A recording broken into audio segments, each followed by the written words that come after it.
गुरुर्ब्रह्मा गुरुर्विष्णु गुरुर्देवो महेश्वरः गुरु साक्षात् परं ब्रह्म तस्मै श्री गुरवे नमः तस्मै श्री गुरवे नमः तस्मै श्री गुरवे नमः. We are in Vivek Chudamani, verse number 557, and we are in the topic of the final advice by the Adi Guru Sri Shankaracharya to the disciple, and we saw that in the 556th verse we saw, just as an actor with the different makeup of the part that he plays, or without the makeup continues to be the same person, similarly the knower of Brahman, whether the conditioning or without the conditioning, is Brahman indeed all the time and nothing else. Just like the actor, he is an individual person off the street. He has found himself a job. He is there on the stage, performing the role that he has got. The words are not his. The words are according to the script. He has to act according to the director, and he will be appreciated. He will continue to have the job. He will continue to be hired only if he does the role to the best of his ability. And what does it mean to do the role to the best of his ability?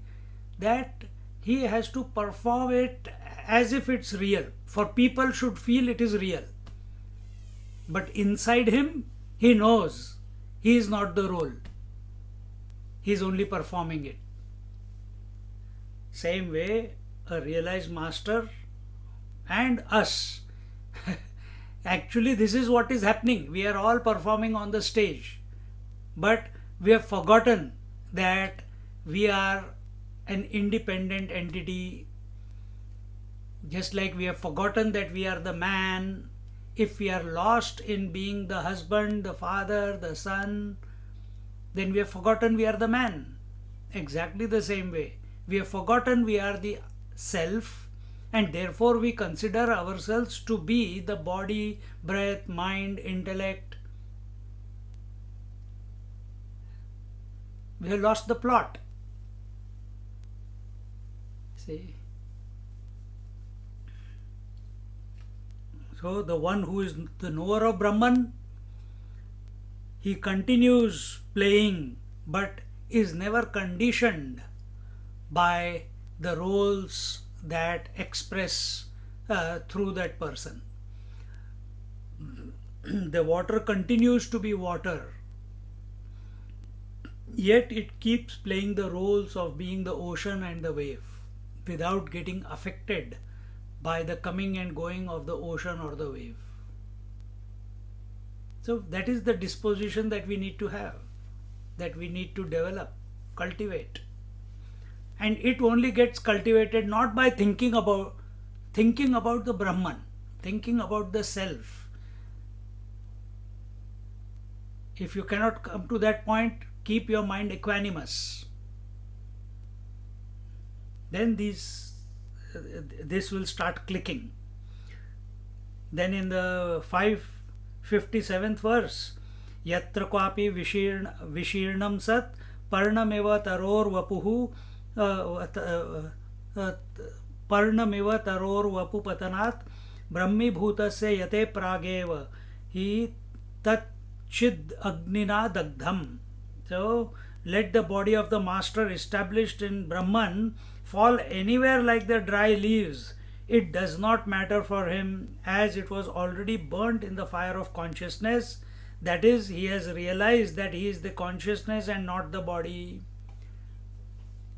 Just like the tree does not care where the leaf falls, when the leaf falls, in what manner the leaf falls, and even before the leaf falls, it becomes dry, it loses its color, and the leaf does not fall by itself because it doesn't even have the strength to fall by itself.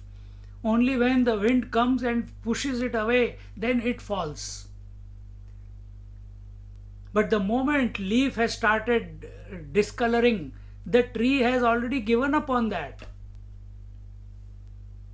Because so many leaves are falling, the tree does not fall. It's insignificant for the tree. Because new leaves will come. Exactly the same way you are also functioning. Whether you like it or not, some role in a particular situation, some role will be expressed out of you, only to die away, and then the next role will come, only to die away, then again the next role. But we get caught up in the roles and become miserable. So which role have you given importance to?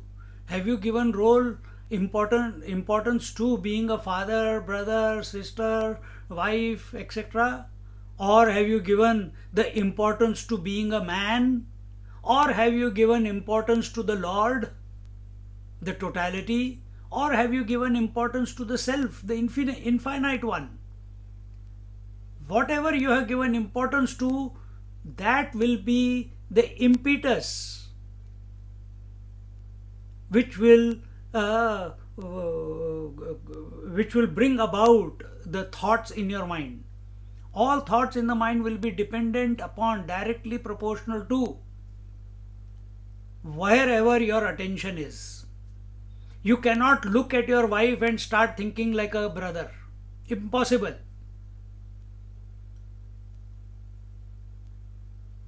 Similarly, when we start thinking about the self, then we cannot live in an attached manner with the body. It will dawn upon us after a certain period of time. See? So choose wisely where your attention is. Even while listening, where is your attention? Your attention, if it is on your body, on your comfort, on heat and cold, in understanding or not understanding, is it on your comfort or discomfort? Is it on the, oh, I cannot live without a cup of water on the side and I will keep singing, because is the attention there?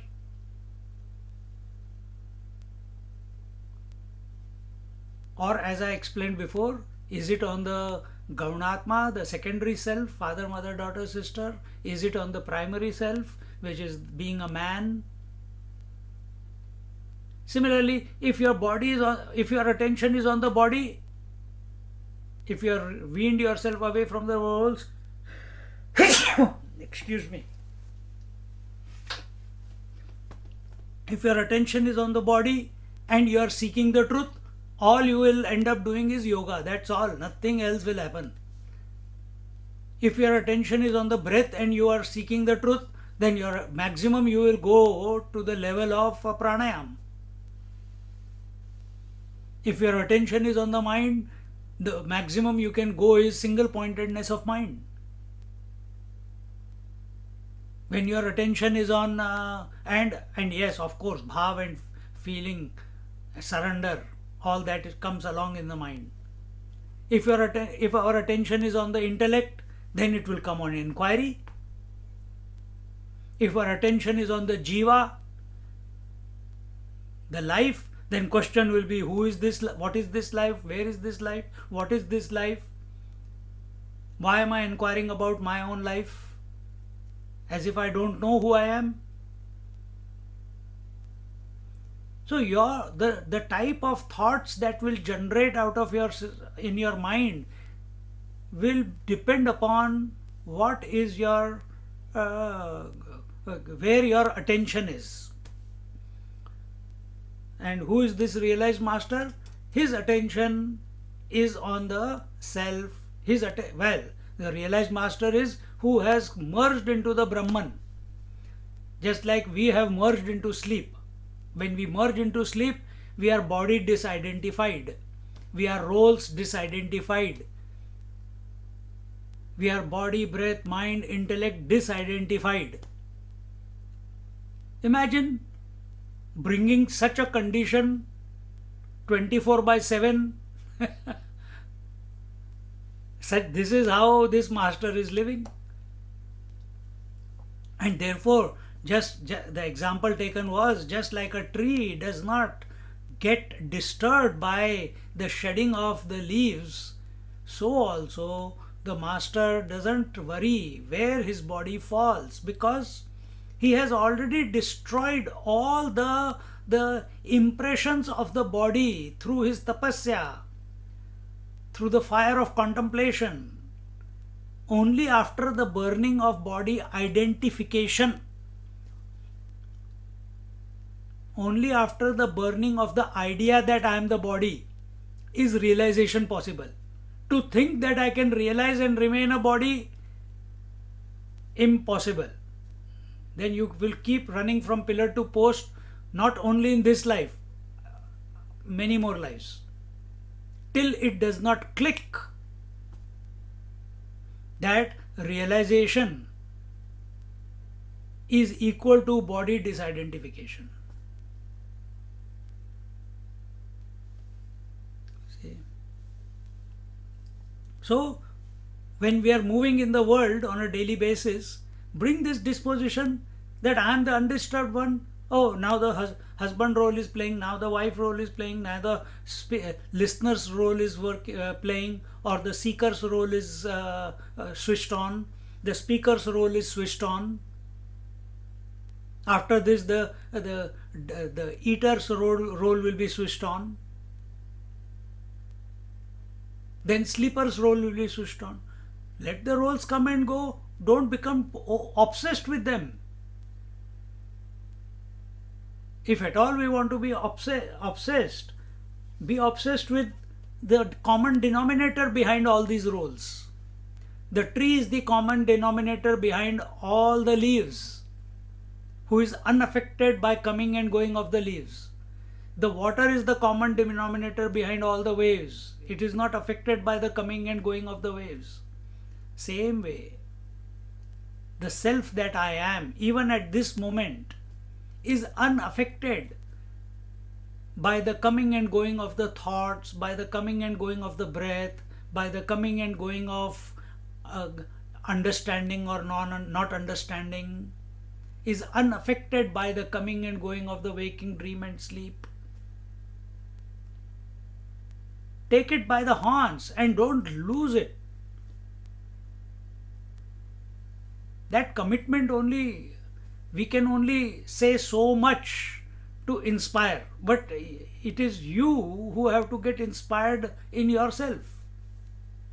We can motivate, but you have to get inspired within yourself. And because of that motivation, because you enjoy hearing it, you keep coming back to the satsang. But is it getting applied daily, in and through every activity of our life? For that, you need your own inspiration.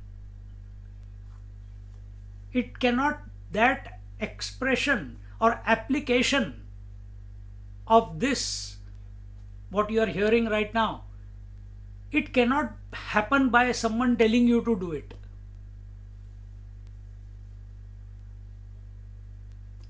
See? Then that becomes a path of devotion. Nahi, whatever you say, I will do it. No, here we are on the path of inquiry. We are taking full responsibility. And that full responsibility is about coming to this conclusion that I am the self and nothing else. I am the self and that is all that there is. Everything else is a role. Everything else is insignificant. And therefore, I can't remember what I said last week, but when we take sannyas, we do the last rites of this body when we get the sannyas. So when we got the name Swami Paramananda Saraswati, before the name was given, some rituals are there, but in the end, and those rituals were about dropping the identification with this body. So where this, if body falls right now, so be it. If it falls on the road, so be it.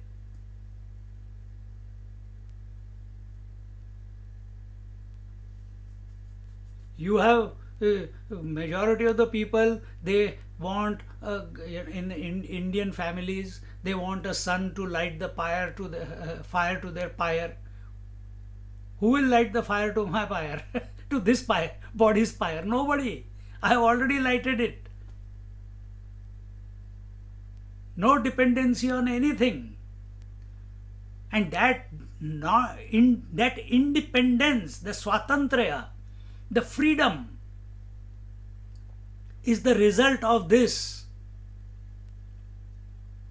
It was not, yes, the ritual can be just a ritual and you can still be attached to the body, but in the mind, is your mind continuously absorbed, contemplating, or at one ment with the infinite? Has it realized that it is the infinite? Because the day wave recognizes that it is the water, it's no longer the wave, it becomes the infinite waters. So here we are contemplating. While we are contemplating, it is still the individual mind. The day it clicks, the moment it clicks, why the day? The moment it clicks, from that moment, mind will not be mind as you know it. It will be empty, but full of consciousness. Because mind is nothing but consciousness, isn't it? So right now you are looking at consciousness somewhere, when we think, oh, consciousness, or we think within, or the mind thinks of consciousness. As long as it is thinking of consciousness, it is a concept of the mind. Now imagine you take the position at this moment that this thought of contemplation is also being observed by someone, that these thoughts are coming in the mind. Who is that? I alone am. Keep taking that position again and again. That is the abhyas, that is the practice, that is the application. See?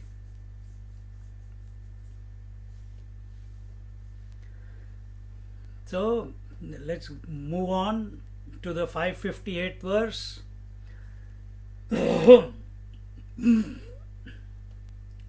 Sadatmani brahmani tishthato munehe पूर्णाद्वयानन्दमयात्मना सदा न देशकालाद्युचितप्रतीक्षा त्वङ्मास विट्पिण्डविसर्जनाय.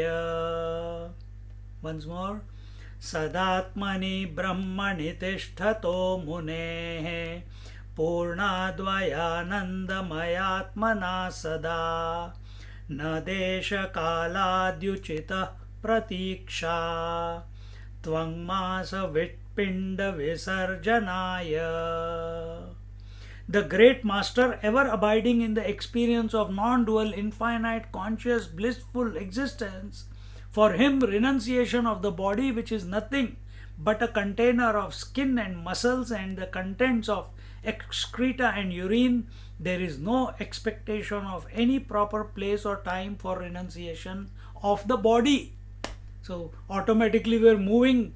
See, the previous thought was already moving in this direction. This is the greatness of masters when they compose. As our mind starts contemplating, everything starts conforming. Two realized masters, when they come face to face, they don't need to speak anything. They don't need to speak anything. A disciple who is completely surrendered and he is the Uttam Adhikari, is the bestest of the students, to him the teacher doesn't need to tell anything. He already preempts everything that the teacher's needs are. When that at one moment comes with the teacher, with the guru, even at the physical level, then when the sentence or the some explanation is being given, the student already knows how it is going to conclude. But that is only at the thought level. Has he gone within? Same thing, it must be happening to you also. Many times I use the same stories, same examples, same explanations. So for some of you who have been listening for a long time, you must have, oh, I'm starting in this way, so you know what the next word is going to be. Many times it must have happened to you. See? So this is still in the world. Is our mind in tune with the Infinite One?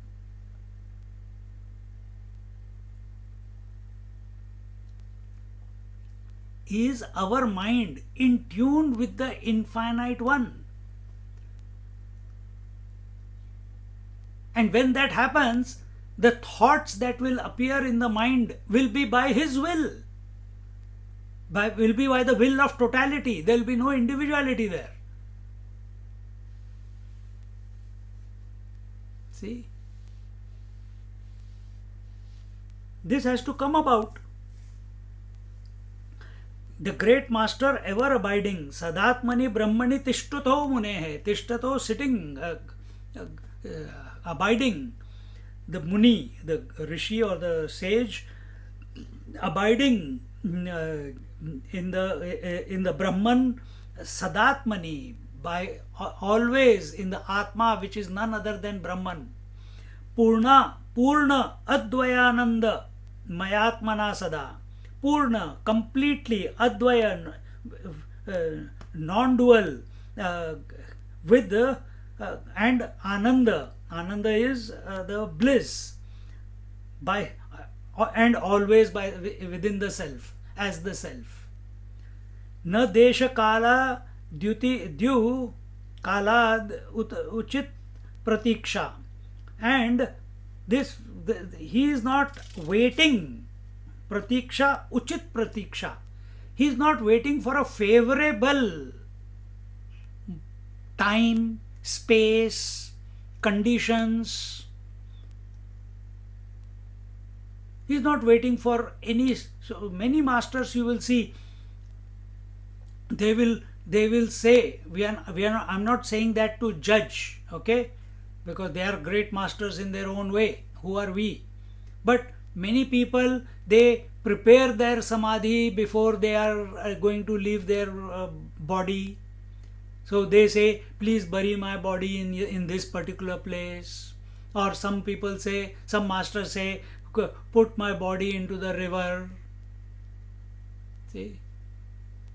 Jnaneshwar Maharaj, at age of 21, he said, put my body into this cave and seal the cave. And he is still alive today after 730 years, 40 years. So, see, why is he doing that way? Why are these various Mahatmas? Raghavendra Swami, his Samadhi, Sanjeevani Samadhi is there in Mantralaya. See, some of us went to India in this January, 2020 January. We went to meet Dargah Swami. Some of you have met. And 2 weeks later, he already knew that this body is going to go.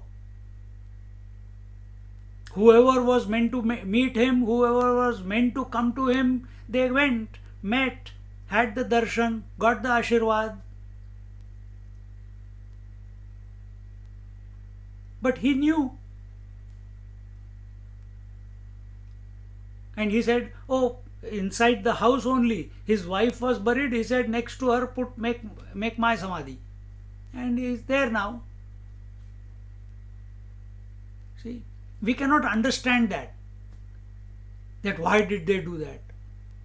But a person who is completely, so I can put it in this way, that why these masters like Shirdi Sai Baba, like Jnaneshwar Maharaj, or like our Dargah Swami or Raghavendra Swami, why do they choose their place of burial or samadhi? It's not because they want to leave, they want to become popular after death. No, it is the divine will, the will of the totality.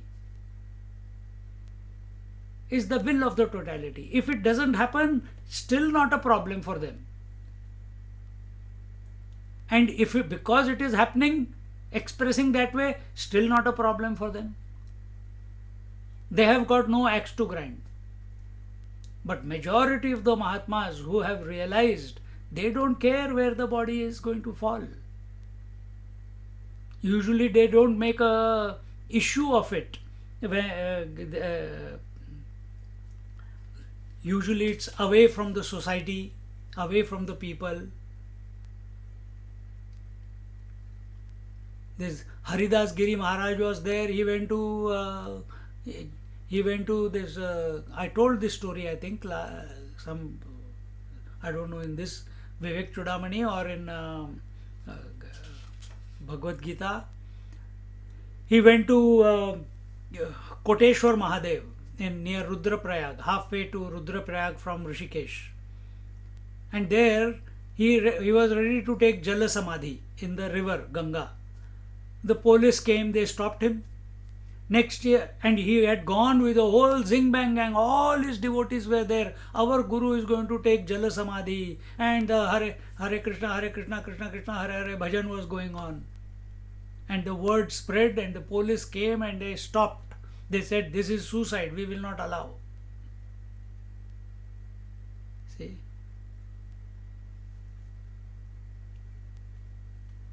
And then he came next year again without telling anyone. With only one or two people whom he trusted, and did his puja and offered himself to the river. Jala Samadhi. Who can do this? Two people can do it. Either one who is committing suicide, who is tired of having the body, or the other one who is got disidentified from the body. He doesn't care. Who considers this body has got zero significance. And why he considers that? Because he is merged in the infinite. See? The people who commit suicide, they are doing it out of depression, out of frustration. Those who are taking samadhi, they are doing it out of bliss, out of joy, not out of frustration. See? And life is not about only, is this the topic here?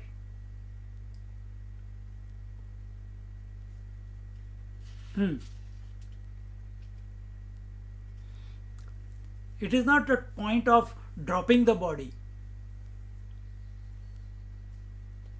Our I, see, when we want to, because we are frustrated being the individual, which is on account of identification with the body, therefore we want to commit, because we have accepted the body as I, because we have accepted the mind as I, and we are unable to handle the physical trauma or the emotional trauma or the intellectual trauma.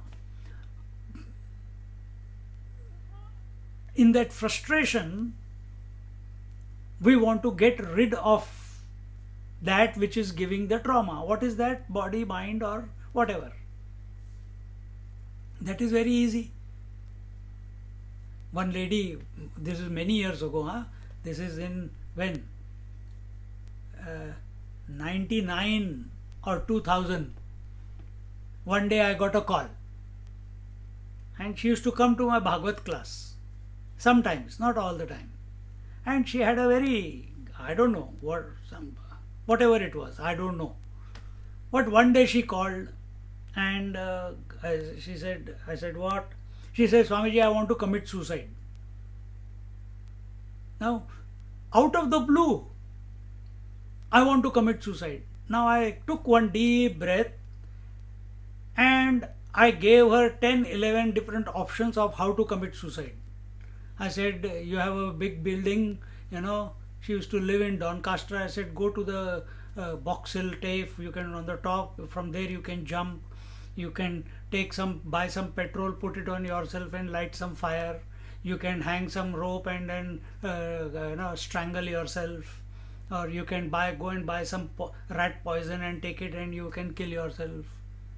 And I kept on and on and on and on. And she started laughing afterwards.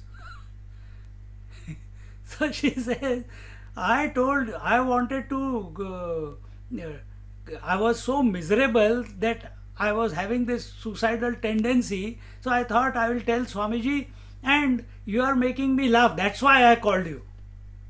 You never said once that you should not die, you should not kill yourself. You're not trying to stop me, you're giving me options.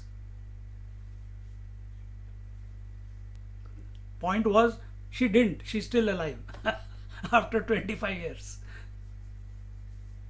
See? So when are we here? In this life, we have got this body, we are living as an individual. Is it waiting for death? Is it to commit suicide? Or is it to realize? If you want to kill, because suicide is killing the body, identification forcibly without knowing the truth. If you want to kill the I, have the courage to destroy and annihilate this I, this ego. That side we will not go. Suicide, I is still maintained.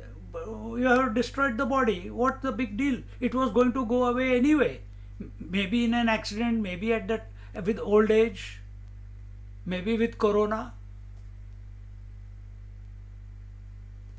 Point is, if we have got this life, we don't want freedom from body. We don't want freedom from body. Then what do we want? Then what do we want? Freedom from I. We don't want even freedom of I. Freedom of I will mean some nirvikalpa samadhi. We want freedom from I. That this bugger never comes up afterwards. Freedom of I means in the sleep also there is freedom of ego, as you know it right now. In samadhi also it is missing, but when you come out again the identification is there. We want freedom from I. And this realized master is such a sage who has come to be established, Purna Advayananda Mayatmana Sada. Such a person, he does not care. He does not look for a favorable time or a favorable place or a favorable circumstances or a favorable planetary positions. See? Like Bhishmacharya after the Mahabharata war, he waited for the Uttarayan to begin only, then he left his body. See? We are such a sage, he doesn't care for all that. Because Uttarayan, Dakshinayan, planetary positions, zodiac, all this is for whom? Feng Shui, it is for the body, not for the spirit. And the one who has got established in the spirit as the self, he doesn't care where the body falls, in what manner it falls. Sadatmani Brahmani Tishtuto Munehe Purnadvayanandmayatmana Sada Na Desha Kalad Uchit Pratiksha Tvang Masa Vitpinda Visarjanaya. So, there is no expectation of any proper place or time for renunciation. If you expand this thought a little bit, think about it coolly. Think about it coolly. Did your childhood not die in order for teenage to come up? Did teenage body not die for a youthful body to come up? Did youthful body not die for the middle-aged body to come up, to be born? Middle-aged body will die and now old age will come. Old age body will come. Okay, this is one way of looking at it. Is it not that every moment your cells are dying?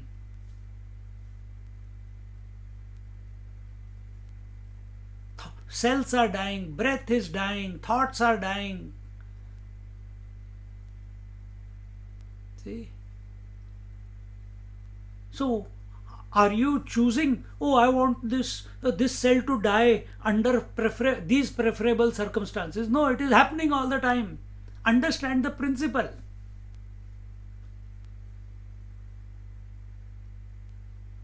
But the sage who has merged into the self as the self, for him death is no longer a challenge.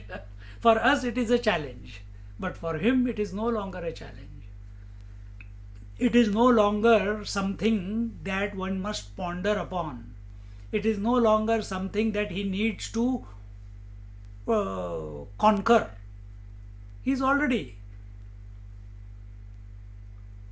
Death is only of the body, and that death of the body, what we call it as death of the body, is actually unmanifestation of the five elements which have come together. See? And this has been happening throughout your life.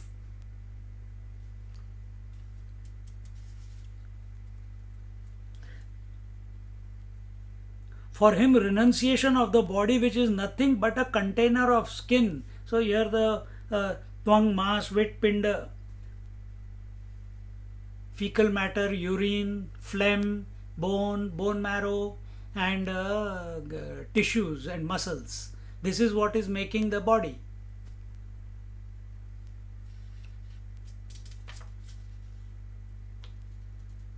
And he doesn't give a second, a second thought about it.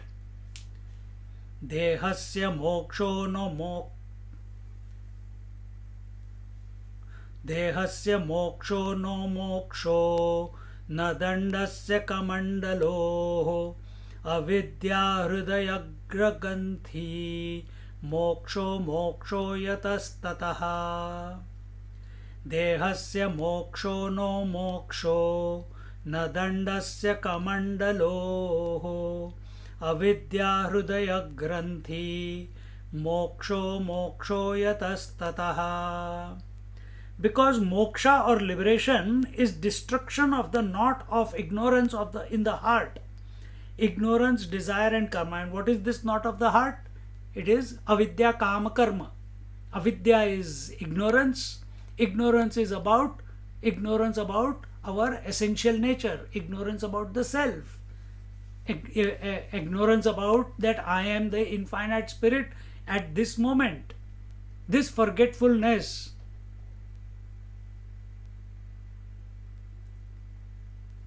immediately precipitates in individuality. Then how does that happen? And And the moment I forget the self, then what happens?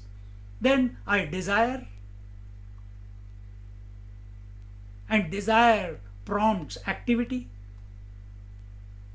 And in this way, and activity, then this, because I have forgotten the self, then I now get identified with activity, and I create my own karma and keep remaining in the cyclical birth, death, birth, death, birth, death. Never, then I need this knowledge in order to be free. Which this particular seeker, remember we are in the final advice, this seeker has, having heard the Vivek Chudamani, he has brought himself to that disposition where he has freed himself. He has had the glimpse, or he is abiding in the self.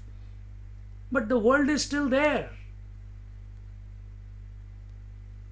Abiding in the self, once you have the vision of the self or you abide in the self, body has not gone. Body is still there. The senses are still there. The mind is still there. The eyes are still seeing. The thoughts of what you are seeing, hearing, touching, feeling, tasting are still forming on the mind. The only difference between a realized master and us is there is no owner of those thoughts. In us, there is a owner of the thought.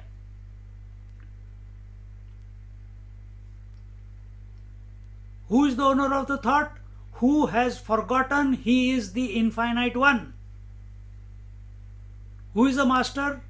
Who knows he is the infinite one, therefore he allows the equipment to function, because that is its nature. The eyes have the nature to see, mind has the nature to think. Whatever is seen, it will give it a name, let it give. But the master is unconcerned. See, once you start, it starts clicking, it's so beautiful. So here he says, because moksha or liberation is destruction of the knot of ignorance in the ignorance in the heart, therefore giving up body, the stick or the kamandalu is not moksha at all. So many people,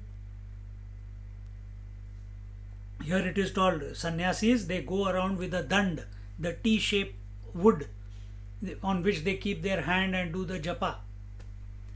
It also works as a seat sometimes. Or they carry a kamandalu. We carry a thermos. They carry kamandalu. In that only they take the water. In that only they take the bhiksha, alms. With that only they use as a cup to take bath. Whatever. It is one in all. So, is it that I give up my family so I am a sannyasi? Is it that I gave up all my pants and shirts and now I wear these clothes so I am a sannyasi? Is it that I give up the home and go to the Himalayas so I am a sannyasi? Is it that I give up the home and go into an ashram which is a bigger home and create samsar there and wear these type of clothes and call myself a sannyasi, but all I have done is replaced a family with few people with a family with lot more people in ashram.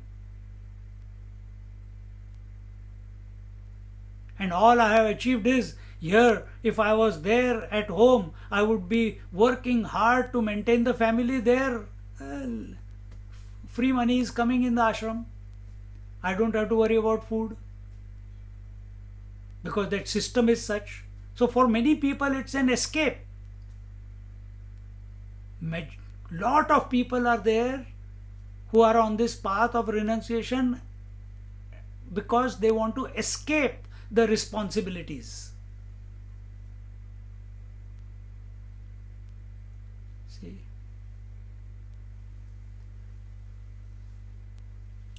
So is giving up the body, here when he says that therefore giving up the body, the stick, the kamandalu is not moksha at all. I have already explained this point. That our goal is not giving up the body, our goal is freedom from I. Freedom from body is called suicide, where individuality is still intact.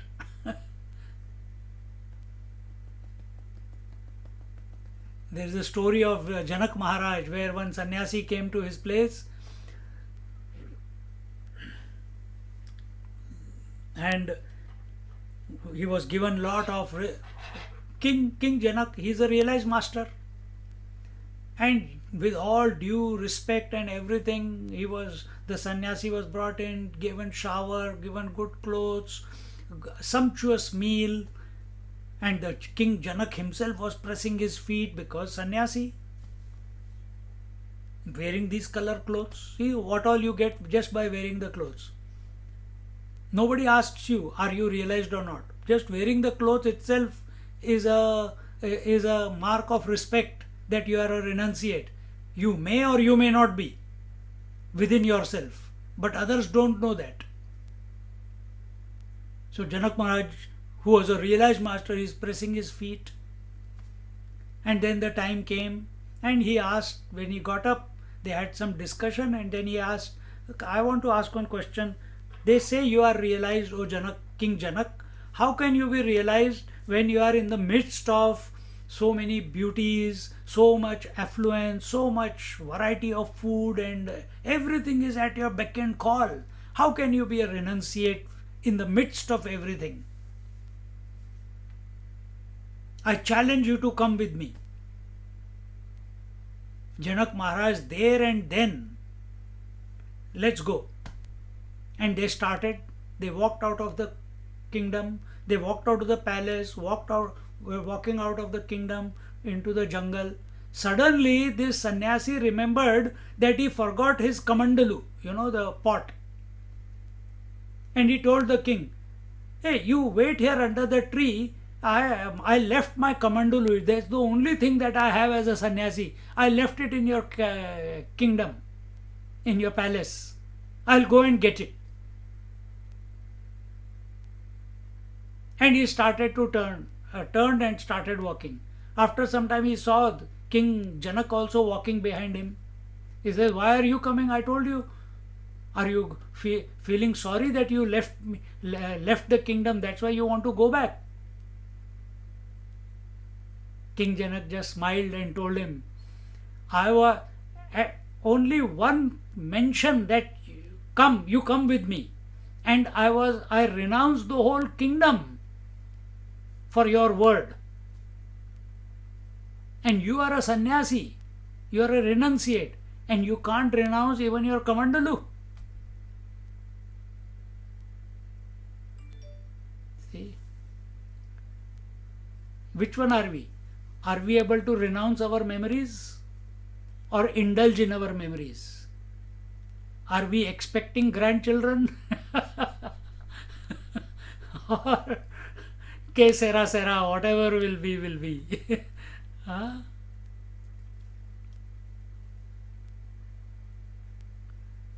We hold on to our memories because that's what keeps the ego intact, individuality intact. Make a commitment never to revisit the photographs or the videos of the past. Make a commitment never to talk anything about your past. That we will not. No. Satsang is good, spirituality is good, it keeps me in the right frame of mind, it gives me inspiration. But how will it mature if we are not ready to follow the diktats? These are the areas where we lose all our energy. We reinforce our individuality. We reinforce our ego by revisiting the past or expectations of the future. And why are we revisiting the past? Because that's the data that is available. This is who I am. And this is what expectations of the future, this is what I want to be. We have to drop all this consciously before it is taken away from us involuntarily. Then it will be painful. Then it will be painful. When we have prepared ourselves to let go, not to revisit the past, not to revisit overindulgence in the relations, in the possessions. Nobody is saying don't have. King Janak was also with his wife, with his children, with his palace, with his servants, giving orders, running the kingdom. There are many masters. Because of the will of totality, they are running the ashrams. They have so many students. That does not mean that they have come down from their abidance in the truth. See?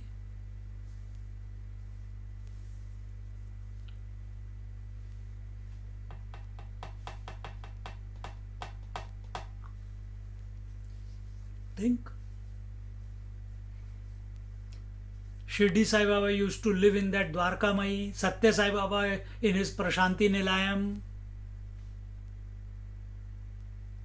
See? But they were not attached to it.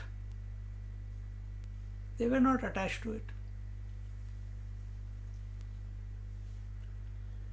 So here he says that, so understand, this is the knot of the heart. Knot of the heart is ignorance, avidya, kama, desire, because we don't know who we are, because we have got divorced from our own essential nature. Automatically our vision becomes extroverted. The I, which was abiding in I, is no longer abiding in I as I. So the I has to look somewhere. It starts looking outside. It has a desire. Then it gets identified with the body. Oh, I think I am this body. I think I am this breath. I think I am these thoughts. I think I am this personality. And then it doesn't stop there. It continues to interact with the world in order to prop up this false identity that it has gathered for itself. And how does it do that? Through relationships and possessions, through memories. And the drama begins. Think. So, therefore, giving up the body, the stick and the kamandalu is not moksha at all. We are not asking you to give up the family, give up the possessions, give up the professions. We are not asking that. Then what are we asking? Give up the I. Give up the I. Accept yourself, because at this given moment you are that Purna Advayananda. You are that infinite self at this very moment. Be that. Being that means in spite of everything you are that. In spite of everything means that whether that everything is there or not there, it does not create a dent in your abidance. It does not affect you. So, कुल्यायामथ नद्यां वा शिवक्षेत्रेऽपि चत्वरे पर्णं पतति चेत्तेन तरो किं नु शुभाशुभम् कुल्यायामथ नद्यां वा शिवक्षेत्रेऽपि चत्वरे पर्णं पतति चेत्तेन taro kim nu shubha shubham. A dry leaf of a tree, whether it falls in a gutter, river, in a temple or of Shiva, or in the courtyard of anyone, how does it matter for the tree? Can it be a loss or a gain?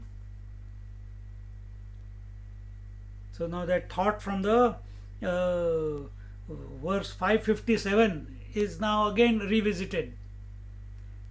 That does it matter to the tree where the leaf falls, whether it drowns in the river or the river takes it away or it lands on top of shit in a gutter, someone urinates over that leaf which has fallen, it goes to the cremation ground and gets burnt on a pyre. Is it or in a temple? So is it auspicious if it goes to a temple, and is it inauspicious if it finds itself in a graveyard?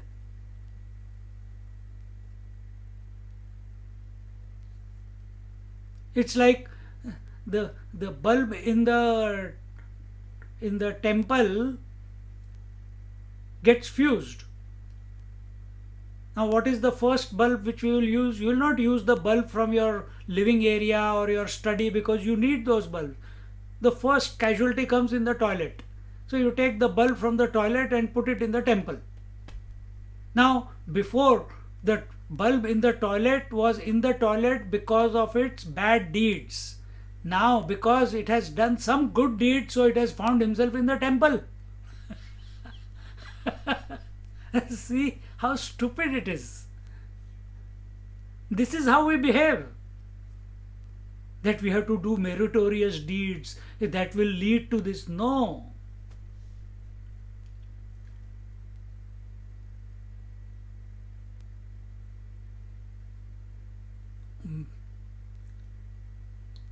Sin and merit only come for the individual because he is identified. There is no sin and merit in the body, there is no sin and merit in the breath, there is no sin and merit in the mind, there is no sin and merit in the thoughts. They come and go, that's all. There is no sin and merit in the mind also because it keeps thinking the thoughts, they come and go, come and go, come and go. There is no sin and merit in the spirit also. Then where is the sin and merit? For whom is the sin and merit? This ghost called individual, who is identified with the matter, with the body. For him it is the sin and merit is. For him the joy and sorrow is. For him the hunger and thirst is. For him everything is.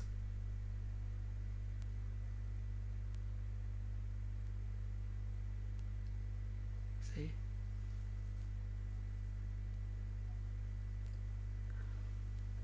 So, just as the tree does not care what happened to the leaf, what was the destiny of the leaf, immaterial. Did it go to heaven or hell? No worry. Similarly, the realized master, he doesn't care what happens to the body.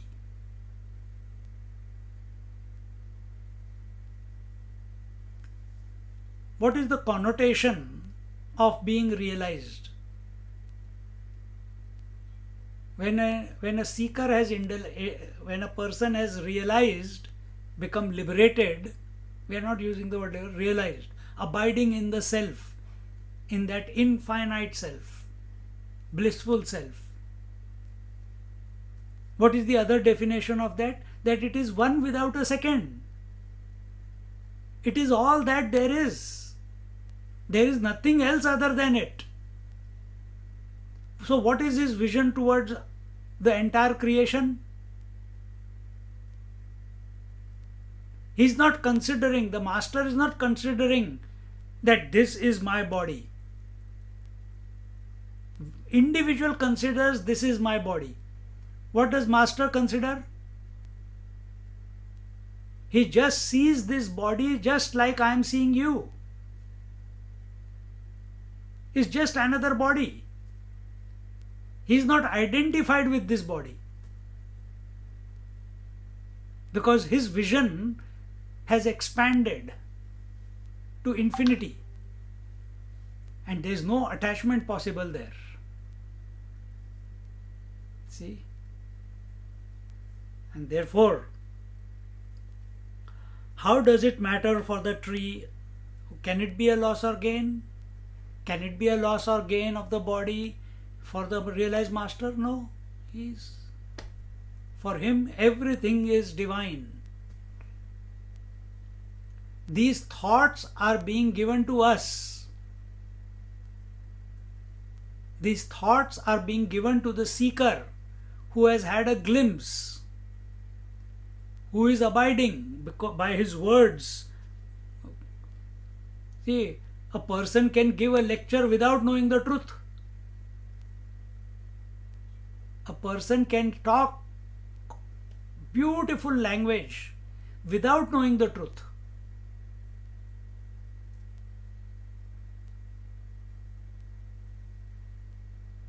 See?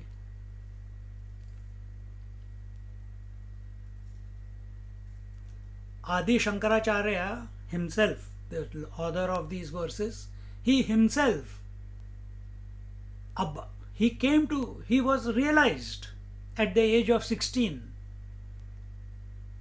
He was given 16 years extra to live and spread the philosophy of Vedanta, to reignite the Sanatan Dharma. Yet, now listen to this carefully. Yet, even though he is realized, when he was walking through the bylanes of the Varanasi, he came across a Chandal, a very uncouth person. Uncouth meaning the one who has not showered, who's dirty, wearing skin and with the, jata. So, what is the disposition of a realized master? Everything is one, isn't it? Yet, he told that uncouth person, get away, give way for us to go. Because he had just taken bath in the Gangaji and he was going. Get away, otherwise I have to go again to take shower. And that Chandal, he said, who are you telling to get away, man? Are you telling this body to get away? This body is made up of bone marrow, blood, phlegm, fecal matter, urine, flesh. My body is also made up of that, and your body is also made up of that. So if you considering this body dirty and asking this body to get away, you get away. Why should I get away? And if you are telling the self in this body to get away, then the self in you and the self in me is the same. So by body I cannot get away. By self also you cannot tell anyone to get away. Suddenly now remember, Adi Shankaracharya is a realized master at age of 16. Yet out of habit, out of the background that he has as this body, sometimes the old habits come by force of nature. And the moment that uncouth person said this way, Adi Shankaracharya immediately fell at his feet. Please reveal to me who you are. He was Lord Shiva himself come to test him. So here same thing is happening. Adi Shankaracharya, when he is giving the words of final advice, it is so that we become consolidated. We don't fall down like he did. Because this body has come with certain programming. That program is functioning. Sometimes that program, when it functions, some memories that come up or the thoughts that come up can be so powerful that we forget who we were. We lose the balance, just like Adi Shankaracharya did.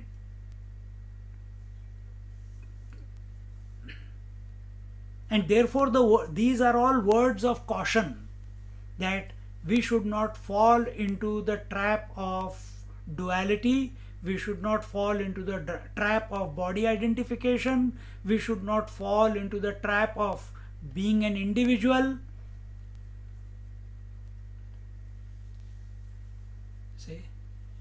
Because the price that a seeker has to pay is extreme alertness till he merges.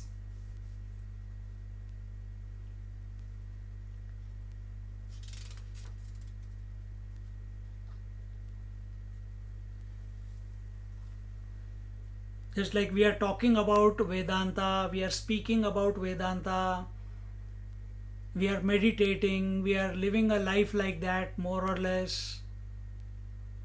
But the entire day is a day to be lived with alertness, continuous self introspection.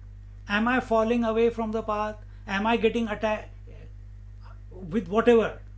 Now I'm going to go and eat lasagna. See, already the smile comes because lasagna. So, is the mind expecting some to be left for me?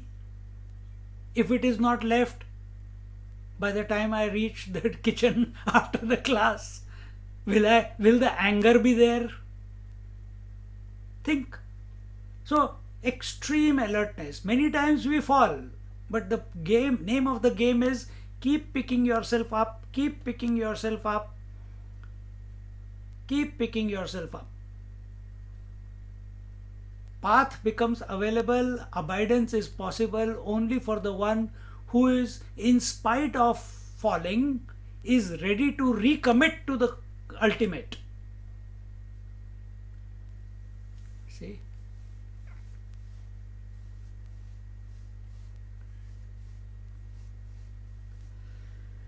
पत्रस्य पुष्पस्य फलस्य नाशवद् पत्रस्य पुष्पस्य फलस्य नाशवद् देहेन्द्रियप्राणधियां विनाशः देहेन्द्रियप्राणधियां विनाशः नैवात्मनः स्वस्य सदात्मकस्य नैवात्मनः स्वस्य सदात्मकस्य नन्दाकृते वृक्षवदस्ति चैषः नन्दाकृतेर्वृक्षवदस्ति चैषः पत्रस्य पुष्पस्य फलस्य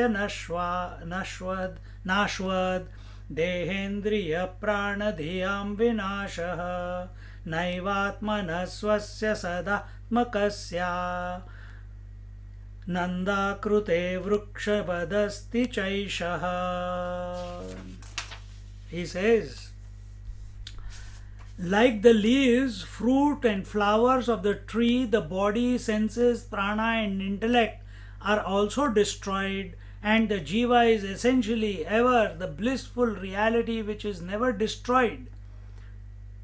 He is ever undisturbed like the tree. Same thought, we have already covered it.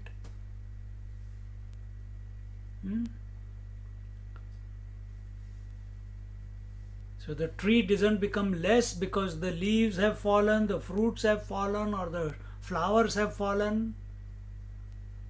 Tree remains the same, the common denominator. What is the common denominator? For all the roles of father, brother, uncle, husband, the man. What is the common denominator? What is the common denominator for everything that you see, hear, touch, feel, taste? Your five senses, isn't it? Without these five senses, you cannot experience the world. What is the common denominator for these five senses? Mind.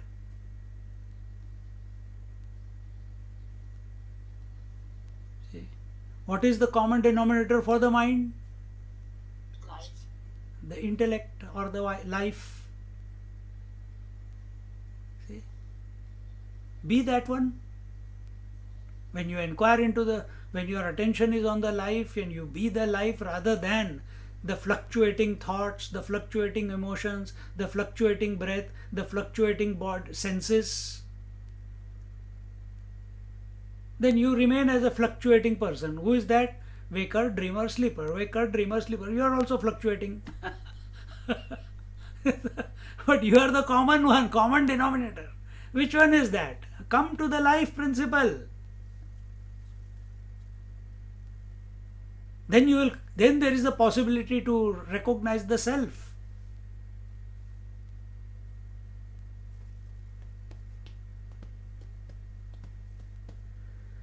See, and the jiva is essentially ever the blissful reality which is never destroyed. This life, whether you take it as expressing through as the phenomena, the life is never destroyed. The soul is never destroyed. The principle, because one bulb has got fused, the principle of light has not got fused. It continues. So that is life. Life is like the principle of light.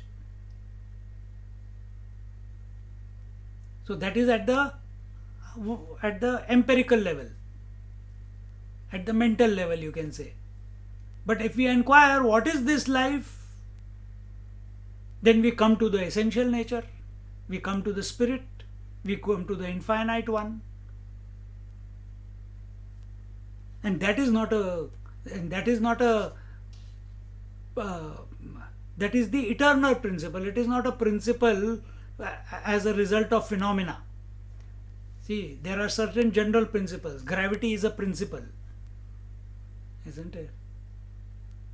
So this life is a principle like that gravity. It's under certain conditions only life can express. But spirit, the infinite spirit, doesn't need a special condition in order to express. It is independent. It is all that there is. I am using the word independent only because we feel ourselves conditioned. That's why. You can't even use the word independent. But only through words we understand. So it is not dependent on any conditionings like life is. Light cannot express by itself. It needs a bulb, it needs a filament, it needs a globe. It needs to be connected to the positive and the negative. If anything in the bulb goes out, light cannot express. So light is dependent on the bulb. Life is dependent on conditionings. Spirit is unconditional. This is what the master, the seeker, has realized. And the master is telling, the Adi Shankaracharya is telling him, recognize yourself in this manner. If there is some correction to be made, make it. Don't get lost into the conditionings again after having known who you are.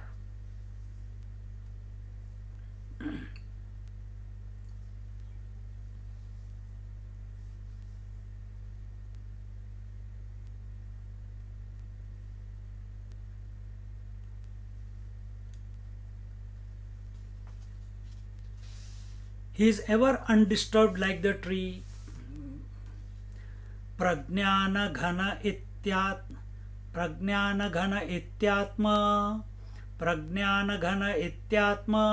lakshanam satyasuchakam anudyaupadhikasyaiva कथयन्ति विनाशनम प्रज्ञानघन इत्यात्मा लक्षणं सत्यसूचकम् अनुद्यौपाधिकस्यैव कथयन्ति विनाशनम. The wise indicate the self to be a conscious, homogeneous mass, and it is meant to indicate that it is the reality, and thereby the thing which is conditioned is destroyed by the destruction of the conditioning. This Prajnana Ghana word comes in one of the Upanishads.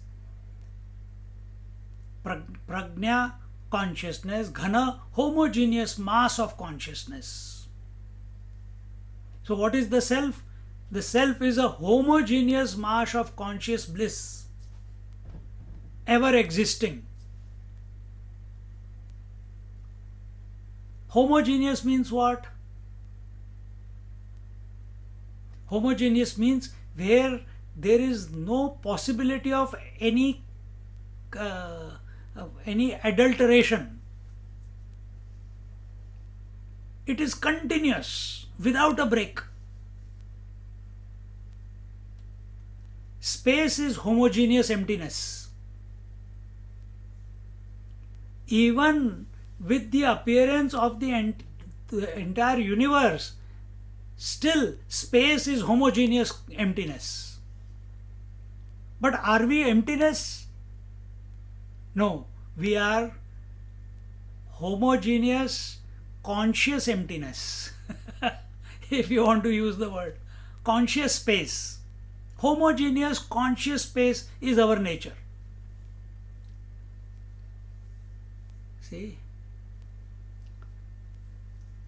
So the Prajnana Ghana Ityatma, this Atma is Prajnana Ghana. It is homogeneous consciousness.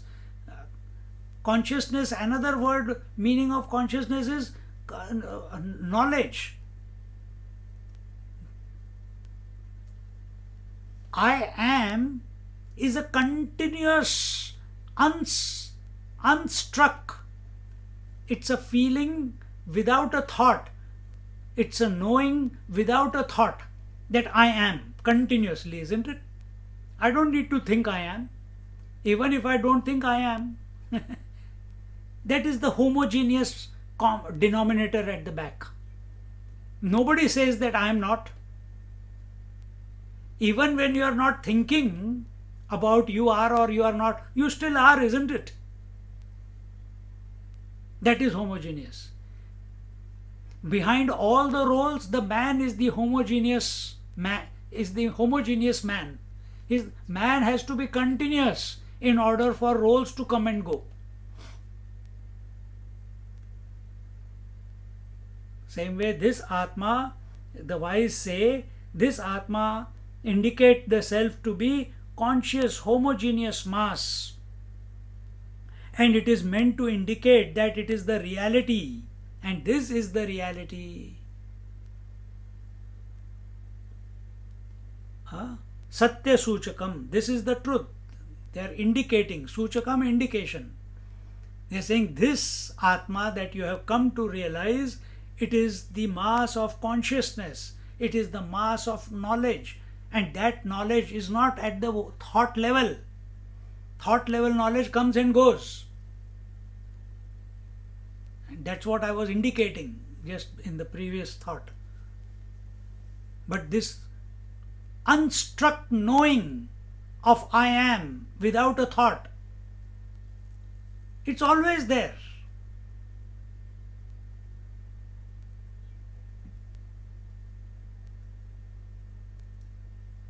Whether you are seeing, hearing, touching, feeling, tasting, whether you are playing any roles, whether you are being the waker, dreamer, sleeper, the self is always there.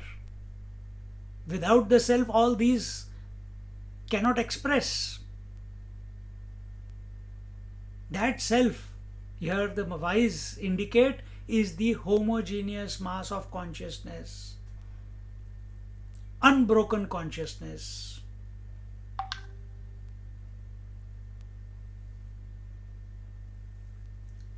That unbroken consciousness, as if,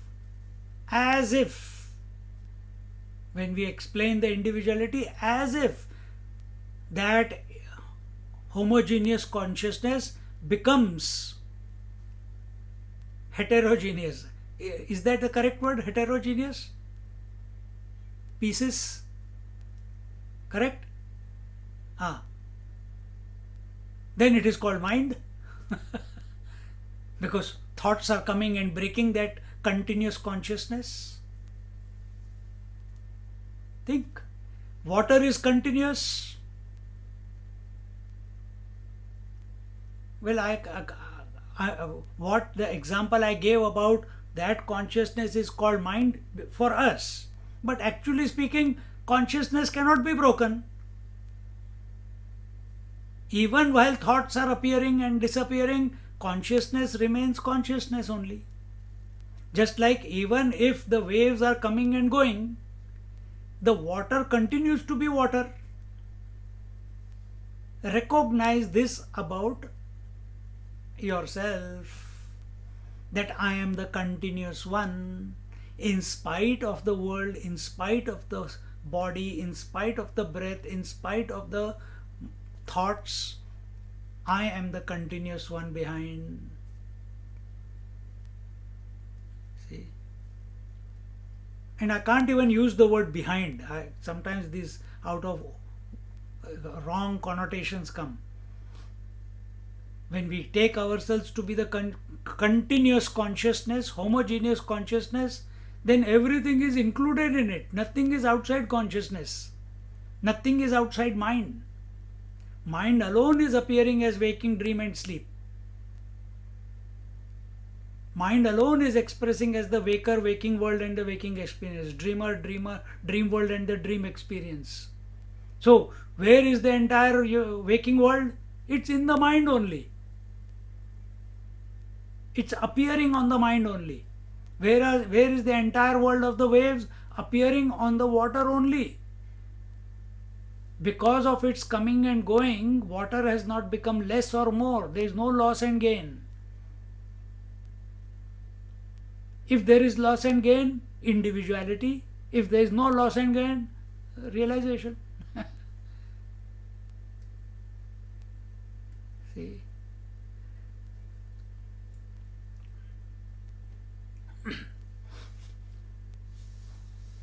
प्रज्ञान घन इत्यात्मा इति आत्मा लक्षणम सत्य सूचकम अनुद्यौपाधिकस्यैव कथयन्ति विनाशनम. And thereby the thing which is conditioned. Now the second point, all the upadhis, the conditionings. What are the conditionings? Think different ways. Waking, dream and deep sleep are the three conditionings. The panch koshas, the gross body, the vital air body, the mental body, the intellectual body and the causal body, the Anandamaya Kosh. These are the five bodies, they are the conditionings.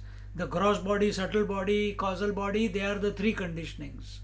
Space, air, fire, water, these are the conditionings. Space, time and objectivity, these are another set of conditionings. Avidya, kama, karma, this is another set of conditionings. So in whatever category in Bhagavad it is told, you can define these conditionings as 3, as 5, as 7, as 9, as 11, as 13, 16, 17, 24, 26, 32, 36, it goes on. Depending upon how many divisions you make in the creation, in the conditionings. See?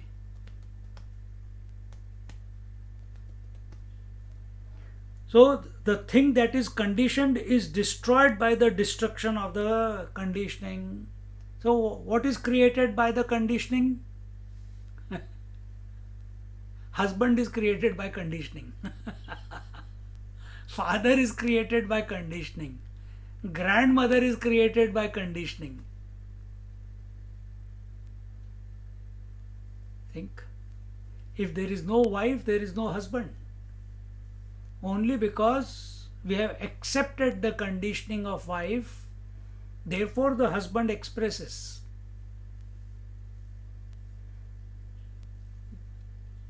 Because we have accepted that you are students, so the teacher expresses.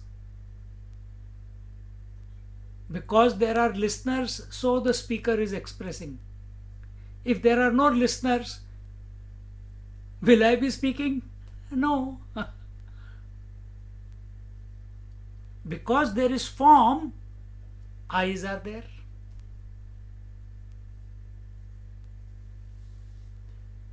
Because there are thoughts, mind is there.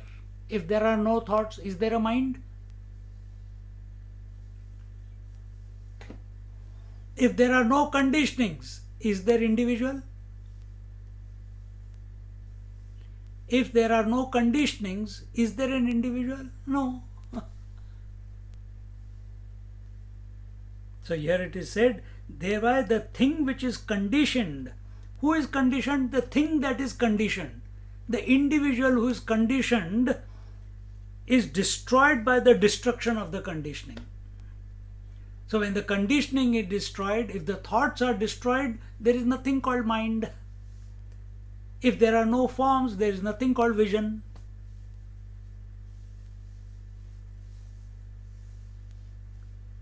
Recognize this about yourself.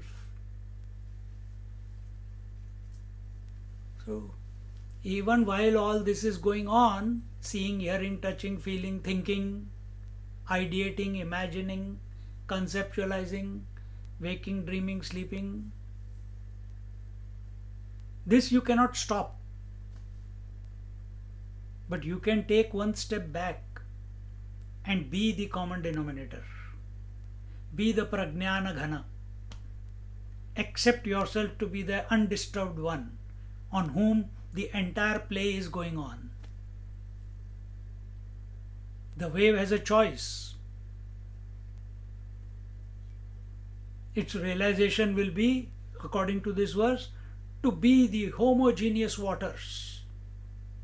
The moment it takes that position, then it will see all the waves are in me, I am in all the waves, whether the waves are there or not there, nothing happens to me. I am as I am, isn't it? That one step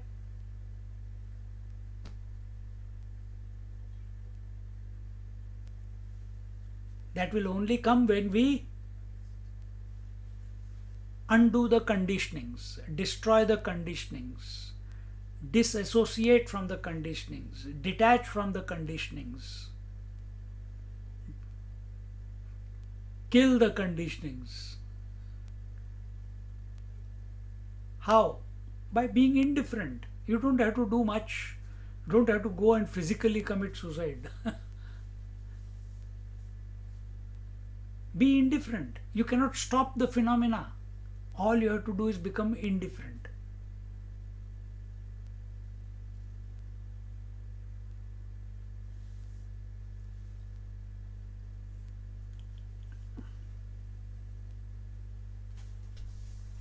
And then next, the moment you say, I am indifferent, I am going to practice it, then the daughter will come. Mama, what did you make for me today? I am practicing indifference. Who are you? Come on, mummy, get out of it. Make me a dosa. I haven't eaten dosa from your hands for a long time. Suddenly, indifference is forgotten. The individual forgets. But again, do the drama, maintain the deep inside, maintain that poise. Outside, do the drama. Allow the drama to go on. Something has to go on, let it go on. We don't have to this against that. No, not this against that. We have to do in spite of that, joyfully, not seriously. So here when he says by the thing, here the thing is the spirit which is conditioned is destroyed by the thereby the thing which is conditioned is destroyed. So the individual which is conditioned is destroyed by the destruction of the conditioning, individual or the ego, the identification. So if The seer is there, the seen is there, and the seeing is happening. And what is the conditioning? I am the seer. So for him, for the seer, what is the conditioning? Two conditionings. One is the instrument, and the other is that which he is interacting with the form. So if the form is, there is no form, then the vision is destroyed. If there is nothing to be seen, then will the seer be born? Try at night when all the lights are off, you are about to go to sleep, your mind is naturally calm. Close your eyes and look, or open your eyes. If the room is very dark, open your eyes. It should be pitch dark, nothing to see, it's pitch dark. Is the seer born at that time? Seer can be born only if there is something to see. Oh, you will say, I am not seeing anything, there is only darkness. Darkness is not an object object to be apprehended. You cannot see darkness.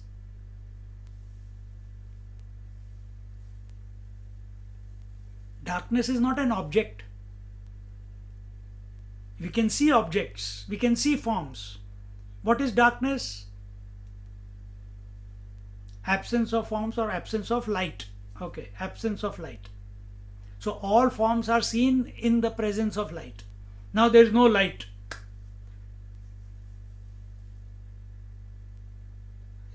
We have given it a name, darkness. Try this experiment. And that time you will find, that's me, that's you. There's nothing to illuminate for the eyes because it's dark. So the seer is not born. Then at that time, who is there? The self is there. Waker can be a waker only if he has the waking equipment, which is this body, and the waking experience. If the waking experience is not there, or this waking equipment is not there, the body, breath, mind, intellect, waker cannot express. The individual cannot express.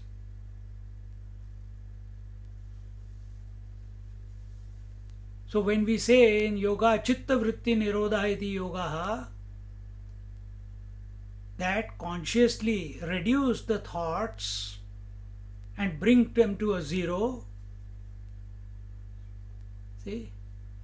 So you're consciously, so while living, how do we do that? By not giving too much importance to all this. That's the only way.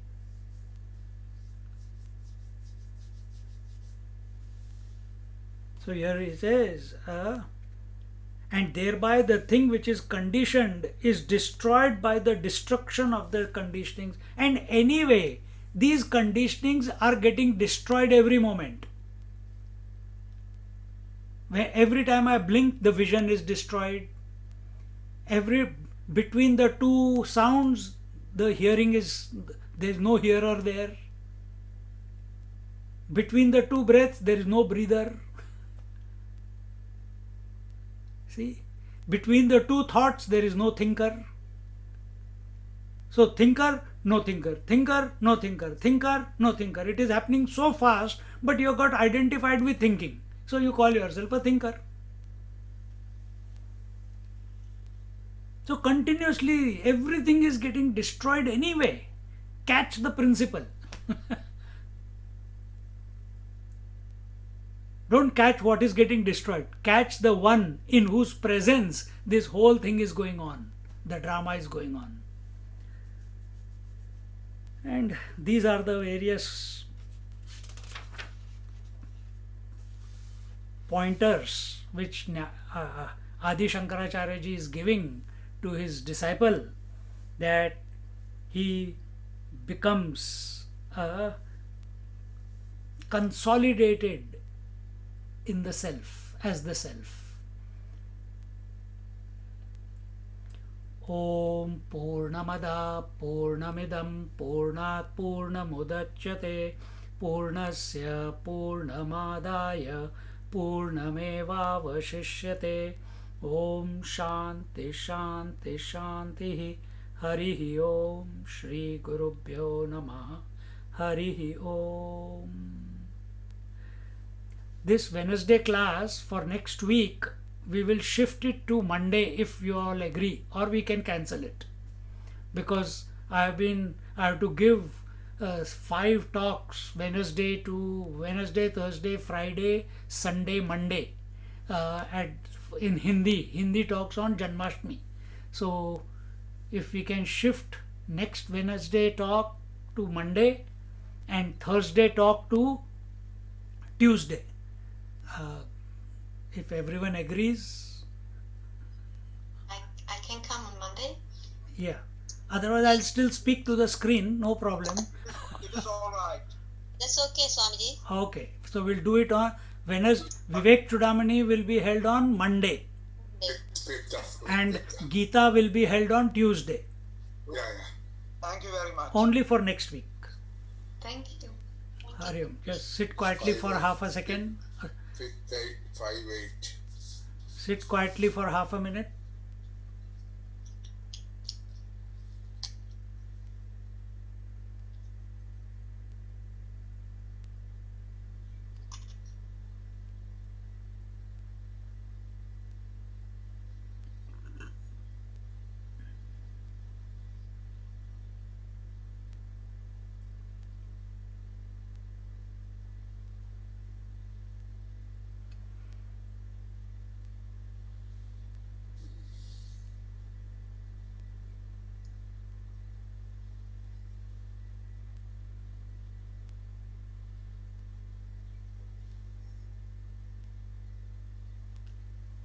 Hari Om. Hari Om.